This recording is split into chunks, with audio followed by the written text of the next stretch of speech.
भारत सरकारच्या खेळ व युवा कार्यक्रम मंत्रालय अंतर्गत कार्यरत असलेल्या नेहरू युवा केंद्र धुळे कार्यालयातील वरिष्ठ लेखापाल माननीय श्री नानासाहेब पाटील यांचा सेवापूर्ती समारंभ शनिवार दिनांक 8 मे रोजी आयोजित करण्यात आला होता। धुळे शहरातील क्यूमॅन क्लब समोरील IMA सभागृहात हा सेवापूर्ती समारंभाचा कार्यक्रम संपन्न झाला। या कार्यक्रमाला नेहरू युवा केंद्र धुळे येथील जिल्हा युवा अधिकारी अशोक कुमार मेघवाल यांच्यासह विविध युवा क्षेत्रात काम करणाऱ्या सामाजिक संस्था, स्वयंसेवी संस्थेचे पदाधिकारी, युवा कार्यकर्ते तसेच सामाजिक, शैक्षणिक, सांस्कृतिक, आरोग्य, कला, क्रीडा, नाट्य अशा सर्व क्षेत्रातील मान्यवरांनी उपस्थित राहून नानासाहेब पाटील यांच्या सेवापूर्तीनिमित्त शुभेच्छा दिल्या। नानासाहेब पाटील यांनी आपल्या सेवाकाळात विविध ठिकाणी काम केले। सेवानिवृत्तीच्या टप्प्यात धुळे जिल्ह्याची जबाबदारी सांभाळून नानासाहेब पाटील यांनी बीड जिल्ह्यात नेहरू युवा केंद्रात वरिष्ठ लेखापाल म्हणून अतिरिक्त जबाबदारी निभावली। नानासाहेब पाटील यांनी आपल्या आयुष्यातील सेवाकाळात हजारो तरुण-तरुणींना नेहरू युवा केंद्राच्या माध्यमातून दिशा देण्याचे काम केले। युवा वर्गाला विविध संधी मिळवून देत त्यांच्या आयुष्याच्या महत्त्वाच्या टप्प्यावरील जळणघणीत मुलाची भूमिका बजावली। नानासाहेब पाटलांचे मार्गदर्शन घेऊन कित्येक तरुण आपल्या जीवनात स्थिर स्थावर घेऊन सामाजिक कार्यात अग्रेसर आहे। नानासाहेब पाटील यांची शिकवण नेहमी युवकांना फायदेशीर ठरली आहे।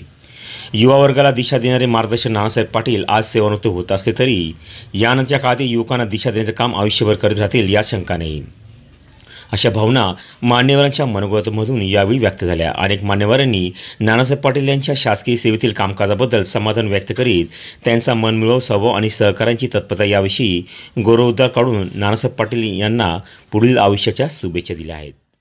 मी नाना रामदास पाटील, नेहरू युवा केंद्र युवा कार्यक्रम खेल मंत्रालय या विभागात लेखा व कार्यक्रम प्रशिक्षक म्हणून गेले 34 वर्ष 5 महिना मी सेवा केली। या दरम्यान मी नाशिक, सोलापूर, उस्मानाबाद, बीड, नंदुरबार या विभागात काम केलं।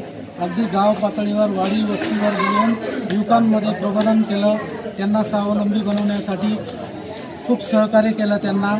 आणि माझ्या या सेवेत मी प्रामाणिक सेवा देण्याचा प्रयत्न केला आणि अनेक युवकांशी माझा संबंध आला आणि ते आज जे माझ्याबरोबर काम करत होते त्यांच्या कर्तृत्वाने आज त्या मोठमोठ्या पदावर आहेत।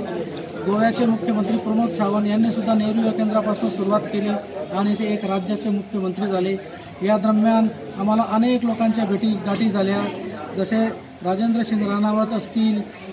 नेहरू युवा केंद्रात अनेक साहित्यिक आणि जे मोठे समाजसेवक आहेत अशा लोकांचा सहवास लाभला आणि या नेहरू युवा केंद्राचा मोठमोठे NGO झाले। आज ते स्वतः स्वावलंबी होऊन आपला गाव पातळीवर जनकल्याणासाठी काम करत आहेत।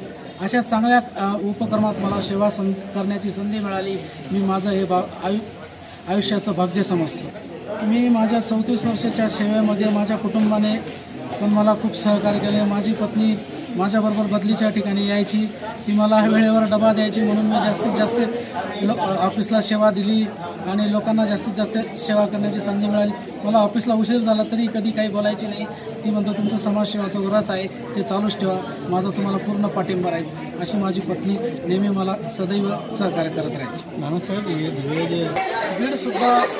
बीडमध्ये बालविवाहाचं प्रमाण खूप मोठं आहे।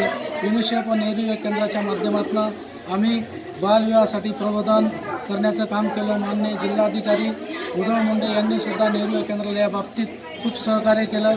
बीडमध्ये ऊसतोडकार कामगार आहे, स्थलांतराचं प्रमाण खूप आहे।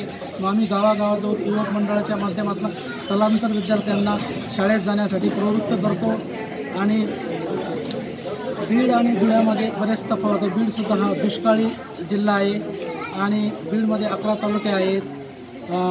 बीडमध्ये सुद्धा सेवा करताना चांगला अनुभव आला।